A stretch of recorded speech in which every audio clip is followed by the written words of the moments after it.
Ketika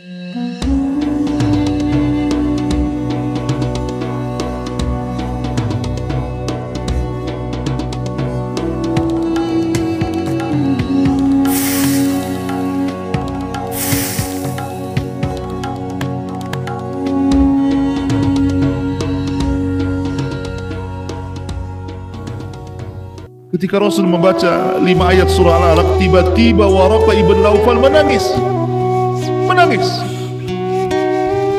Kemudian Rasul mengatakan, kenapa saudaramu menangis wahai Khadijah? Kata Khadijah, biarkan saja, nanti dia akan mendatangkan dengan kabar yang telah terjadi dengan.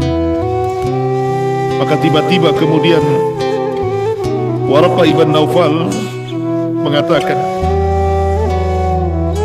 wahai ibn ammi, wahai anak pamanku, maksudnya Khadijah, suamimu ini maksudnya Nabi SAW,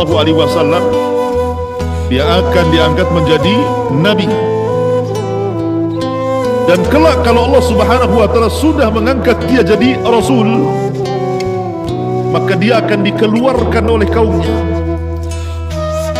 Nabi kaget ketika Waraqah mengatakan dia akan dikeluarkan dari kaumnya. Rasul langsung menyela-nyela, awa mukhriji qaumi, wahai Waraqah, apakah kaumku akan mengusir diriku padahal aku ini ibnul Arab, saya anak dari pemimpin Arab Abdul Muttalib, kenapa saya dikeluarkan, kenapa saya diusir gitu ya?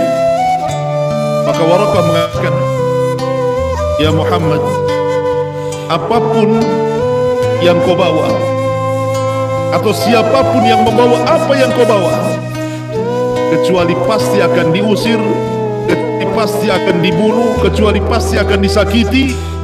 Tetapi tenang, Allah Subhanahu wa Ta'ala akan menjaga.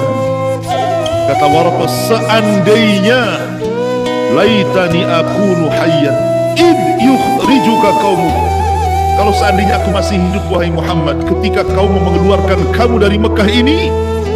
Apa kata Waraqah ibn Naufal? Tentu aku yang akan terdepan menjadi pembela dirimu. Dari sini menunjukkan bahwa Waraqah ibn Naufal beriman kepada Nabi SAW, karena dia berjanji kalau seandainya ketika Allah mengutus engkau menjadi Nabi dan Rasul dan kau mengeluarkan dirimu dari kaummu ini, maka saya akan membelamu. Juga Waraqah beriman dengan Nabi SAW. Sehingga ada khilaf para ulama tentang siapa yang beriman dari kalangan orang dewasa. Ada yang mengatakan Waraqah, ada yang mengatakan Abu Bakar Siddiq radhiyallahu anhu. Ma'asyiral muslimin yang dimuliakan Allah Azza wa Jalla. Maka dari sini Khadijah dan Rasul sallallahu alaihi wasallam mendapatkan maklumat dari Waraqah bahwa suaminya akan diangkat bukan hanya jadi nabi tapi jadi rasul. Maka hari pertama lewat setelah konsultasi kepada Waraqah, hari kedua, hari ketiga, 1 minggu, 1 bulan, Nabi SAW kemudian balik lagi ke gua, tidak tampak juga Jibril datang lagi. Bulan kedua tidak juga Jibril datang. Bulan ketiga Jibril tidak datang lagi. Bulan keempat, bulan kelima, sampai bulan keenam, 6 bulan setelahnya Nabi mulai sempit dadanya, karena Jibril cuma 1 kali, habis itu datang lagi. Sesak dada Nabi. Tiba-tiba ketika Nabi SAW naik ke atas bukit, sudah sesak di dadanya. Dari langit tiba-tiba ada yang memanggil dia, ya Muhammad, ya Muhammad, irfa ra'sak, wahai Muhammad, angkat kepalamu. Ketika dia mengangkat kepala, rupanya Jibril datang dalam bentuk asli, sedang duduk di antara langit dan bumi, terbentang 600 sayap, yang 1 sayap panjangnya mulai terbenam sampai terbitnya matahari. Jadi kalau kita melihat ke depan sayap Jibril, melihat ke belakang sayap Jibril, ke samping kiri kanan sayap Jibril, seolah-olah langit ini ditutupi oleh sayap Jibril. Dan tidak ada yang mengetahui tentunya kecuali Rasul, yang diperlihatkan Jibril menampakkan dalam bentuk asli memiliki 600 sayap dan sangat besar sekali, dan memanggil-manggil Nabi SAW. Sontak saja Rasul makin takut. Masyarakat muslimin yang dimuliakan, sampai akhirnya dia sampai di rumahnya, kemudian pintu tidak tertutup, langsung masuk ke kamar. Kemudian dia memanggil-manggil Khadijah, dathiruni ya Khadijah, dathiruni. Aina Khadijah, di mana Khadijah? Sambil menggigil ketakutan, kemudian mengambil selimut, masuk ke dalam selimut. Rupanya Jibril, suaranya masuk ke dalam selimut. Ya ayyuhal muddaththir, qum fa'anzir, wa rabbaka fakabbir, wa thiyabaka fatahhir, warrujza fahjur, wala tamnun tastakthir, wali rabbika fasbir. Turun surah Al-Mudaththir. Di balik selimut, orang yang berselimut, jangan tidur. Qum, berdiri. Fa'anzir, berikan peringatan kepada manusia.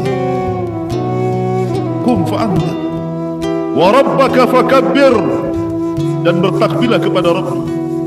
Wa thiyabaka fatahhir, sucikan, bersihkan pakaian.